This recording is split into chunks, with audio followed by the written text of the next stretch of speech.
It took a office chair and I just spun on it and they threw stuff at me, and intended it to be like the Wizard of Oz, like in the tornado with all the stuff flying around Dorothy. But it it didn't. It looked like like a really bad Tim and Eric, and not in a funny, cool way. My eyes are T-shirts, they're so easy to read. I wear them for you. Hi, I'm Andrew Trendle. You're watching NME, and we're here with Matt Berninger. Hi, I'm Matt Berninger. From the National. Are you watching NME? Hi, Andrew. Let's talk through your debut solo record, Serpentine Prison. All right. My tongue's a Bible in a drawer of a desk. Leave it alone, please. Give it a... What can you tell us about the origins of My Eyes Are TShirts and how that track came together? That was one of the later ones. Scott Devendorf sent me. I have, I've got all these folders of songs from friends, and so My Eyes Are T-shirts was something, a keyboard thing, that's a little keyboard sketch that Scott sent me. And when he came out, I sang a melody to it. I think I wrote the lyrics and the melodies and stuff to that. And then that was one of the ones that we kind of like did from scratch in the room with Booker. And that song is about having it sort of not being able to sort of like, the look on your face says it all type of thing, or your eyes are just, I have a hard time. I overshare, and I think I'm a bad liar, and people can tell when I'm, regardless of whether I'm in a bad mood or a good, usually people can tell right from looking in my eyes. And so it's kind of like, what's the point of hiding? But it's this weird thing with all the eyes. Sometimes you only see people's eyes now. And the truth is eyes don't actually tell you all as much as I thought they did. You need to see the whole face to really tell, where someone is and stuff. So, it was quick and one of the last songs we wrote. And I remember I love Brian Ferry's When She Walks in the Room, which is off of The Bride Stripped Bare. And I kind of wanted a song like that a little bit.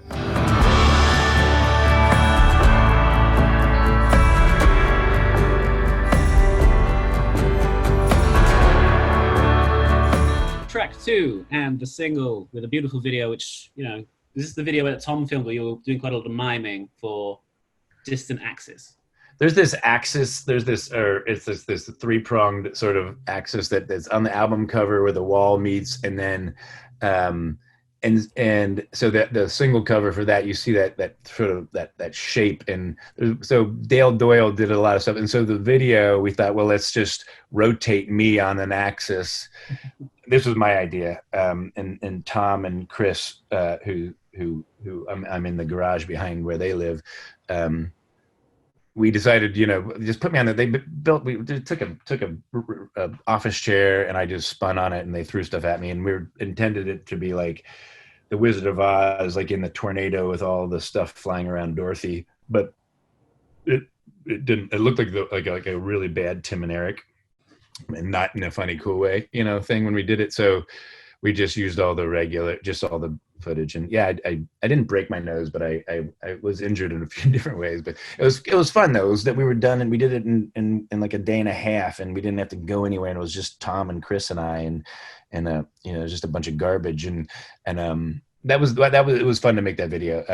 But anyway, the song. Sorry, back to the song. I wrote that with Walt Martin. That was one of the first ones I sent to Booker, along with the covers, and I said there's some originals, and Distant Axis was one of them. That Distant Axis and actually not Serpentine Prison, but it was Love So Little, which is number 4 on the record. But those are the first ones that Booker's like, oh, do you have any more songs, like any more originals? And then I just started writing some more, and But Distant Axis, I think that was the one that what I wrote with Walt Martin. That was like, this has got to be. I got to release this. We have to put this out somewhere for something. But and I've worked with Walt for a long time on a lot of his records, and I've known Walt for probably 20 years. So that's Distant Axis. Baby, don't lie to me.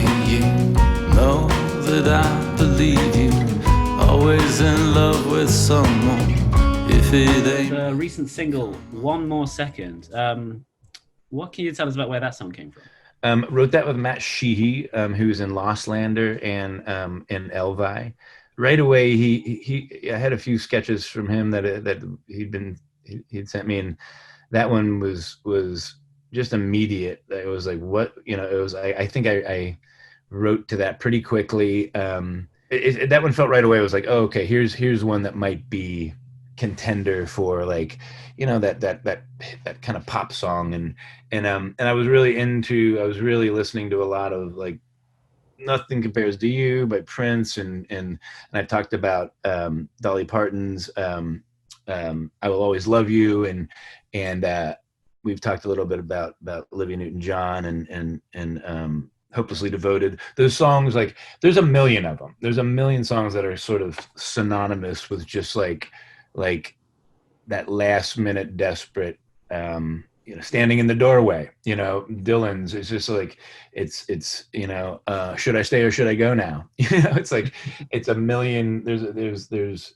I think there's more songs that are just about that, just like, you know, begging for another chance. Also, I talked about this. It'd be funny to think Dolly Parton wrote I Will Always Love You for Porter Wagner, you know, when she was leaving his TV show. And, like, I wonder if Porter Wagner could write a song to try to keep Dolly, you know, around.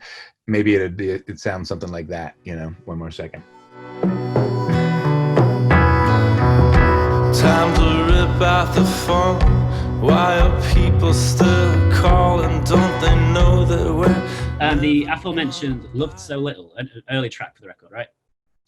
Yeah, Mike Brewer. I think Mike Brewer might be the reason why I'm in a band, is because I met Mike and Scott and Casey Reese in college. And we started this band called Nancy, and he wrote most of the songs, and I wrote lyrics and sang for some of them, but he was always just like, you know, let's just do it type of guy, and so. We were all into Guided by Voices and Pavement and Silver Jews, and so in those bands, we were all like, you don't have to be U2, you don't have to be REM, although, you know, we were obsessed with REM, but I think Mike Brewer. So I wrote that song with him, and I've written a lot of songs with him over the years, and a bunch of songs on this record Mike wrote, and yeah. So and that song is just, you know, What's Love So Little About. That's just like, it's just that space between your dark side and your light side, you know, and your worst tendencies, all the ugly sort of needy sides of you, you know, coming packaged with all the generous, you know, sides, the less needy, the giving sides of you all at the same time, you know, and how people have all these different moments and phases, and you just kind of have to let people, whatever, get through those, and you know, often being in kind of in a band or in a marriage or in a family is you're always seeing people's best and worst sides all the time. Don't talk, don't cry, don't try so hard, don't suck, don't. Silver Springs is a place in Florida that has glass bottom boats, and I think I went there with, I know I went there with my family, and we would go from Cincinnati, all my cousins, and we would drive. It would be this like corridor from Cincinnati down through Tennessee, Gatlinburg, Tennessee, and all the way and down to Florida. Florida was like, you know, Midwesterners. Florida is where everyone go for spring break, for everything, and Florida is a really, I mean, you know, Bob Dylan writes about Key West and all that stuff. So Silver Springs is that sort of like that place where it's like where you know, if you're from, it could be, you know, it could be anywhere. It could be any small sort of community or like a place that you feel at some point you have to get up and move. You have to leave, and you have to leave home. You have to leave Kansas and go to the Wizard of Oz, you know, the Oz, so even like the song, like Nebraska, you know, has, you know, there's that song about just getting in a car and going, you know, and reinventing yourself, you know, and then turning it into a duet with Gail was sort of, I can't remember when we decided to make it a duet, and it just makes it all so much more universal. Yeah. it's about like, go west, young man or young woman, and get, leave home, go discover the world, and then you're not defined by your bubble. Maybe go learn about other bubbles and then come back. And whatever is, yeah, that's one of those just like get out of Dodge songs.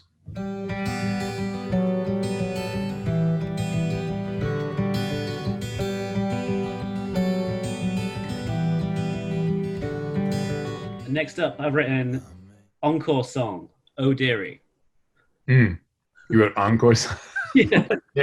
What a depressing encore. Yeah, no, I think that song is about depression, but not. I mean, I go in and out of phases of just exhaustion and and dejection and despair, but not like I know that some people do. I know a lot of friends that you can get so lost inside the weight of all of it, not just your own, just the whole. It's depression is it's a chemical thing, but it's also just like it's hard to describe. And I know a lot of people, it's paralysis, and I've been talking a lot about Donald Antrim, who writes really well about depression, and he wrote a thing about music will be important. And he talks about sometimes there's nothing, no phone call, nothing can pull you out of that hole, that space, that darkness, and that you're in outer space, you're floating in cold outer space. And sometimes, like he talks about music, there's some things you just have to center yourself and be patient with your own heart and your soul, and like the weather does change. Yeah, so I guess that song is just about acknowledging, and like that's a real place that people get to, and that you can get out of it. You can reach people inside those places, and then if you yourself are inside those places, there are lights. There you just wait. You'll see a candlelight somewhere, and you just follow it. Yeah, it's a song that's trying to just respect depression, and respect the people that have it, and or suffer. My brothers go through phases, and I know everybody. There isn't a single person I know that hasn't been debilitated or paralyzed by sadness at sometimes their whole lives, sometimes just in phases. And it's a real thing, and it's a real thing that everybody should understand and respect and be conscious of. Yes, I know everyone's in this alone. We gotta leave here. I love this title, Take Me Out of Town. I wrote that with Hayden Desser. I think before the National started, I was a Hayden fan. And then I got to know him. We were good friends for 20 years. And that was originally called Any Minute. And yeah, I mean, I don't know. That's another one. They're all kind of the same, right? It was all about like, I feel like I'm running out of time. I feel like I need to change my world. I feel like I need to rewire. I think I need to I need a break. I need to go to an island. I need to go to a farm. I need to take a walk. I need to go I need to go stare at the ocean for a while, take me out of town. I got to get out of, and leaving New York, leaving Ohio, sometimes leaving LA, there's always this version of just like, okay, I got to change my environment right now. Sometimes all you got to do is just go outside and go into, just change, get out of town, and sometimes you just want somebody to come pick you up. There's a Superchunk song called Come Pick Me Up, right? I just love that song. It's just like, come get me, You fall apart at easy gatherings. You're just a loner, so just... Wrote that with Walter Martin. And the first half of that is a real kind of a simple cosmic song about, I like all the it's about the ribbon of life and like, self-awareness. And I love the line about it, trickle off the ribbon when you blink, like a teardrop that falls into a shirt, but it's like, it means everything. It's that teardrop is everything. But when we were doing that song, Booker really, it was just such a good emotional sort of space, and he was like, it doesn't feel, he the whole second half he's like, let's go somewhere, let's keep going. He's like, it's not long enough yet, just simple things like that. He's like, we just need more of a song. And then he took it, and then I wrote those things, and that the whole second half was kind of done really quickly and improvised, and the whole second half he led us, and it was just a real, to write with him was really a thrill for everybody, especially, and for me really special. And I, he pushed me melodically towards the end of that, so that one means a lot to me. Yeah.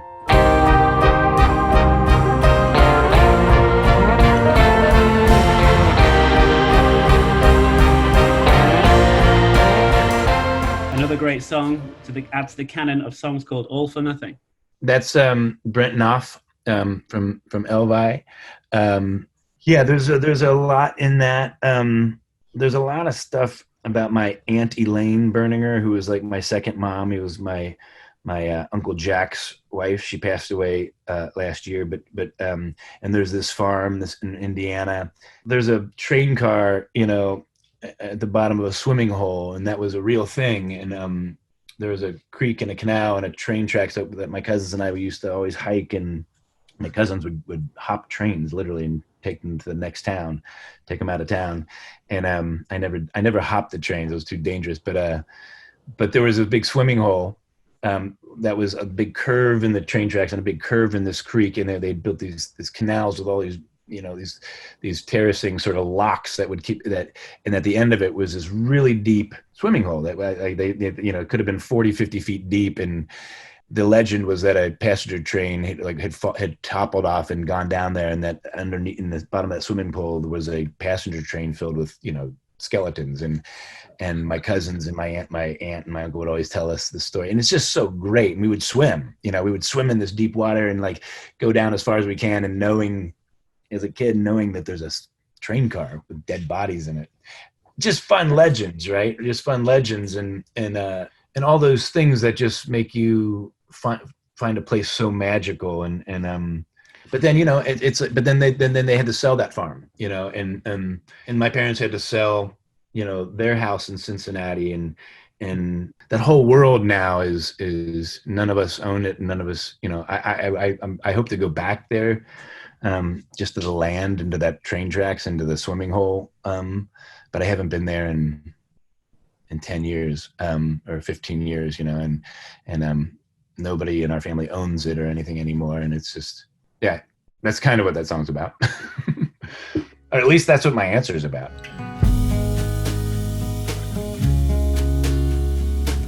Don't try to connect the dots anymore. Let them go. And Matt, what can you tell us about the all-important title track and closing track, Serpentine? Serpentine. Well, we always say Serpentine, but yeah, it could be either. But Serpentine Prison. I mean, that started with a title because there is a cage that on a pipe out here where I ride my bike, and it looks like a twisting cage, and I've posted pictures of that. But then there's mostly I mean, I could talk about like Serpentine prisons and all this stuff, but really that song was kind of like a Dr. Seuss thing. I think I wrote it really quick. I think I wrote a lot of it while I was riding my bike. I read a lot of Dr. Seuss to my daughter. She loves Dr. Seuss. And so the rhyming and all that stuff, and the pattern of that whole thing of, fishing, missing, submission, prison, it's just, you can trick people into paying attention with rhyme, and that's what Dr. Seuss would do. And there's one particular, my favorite Dr. Seuss book is not even, he just edited it.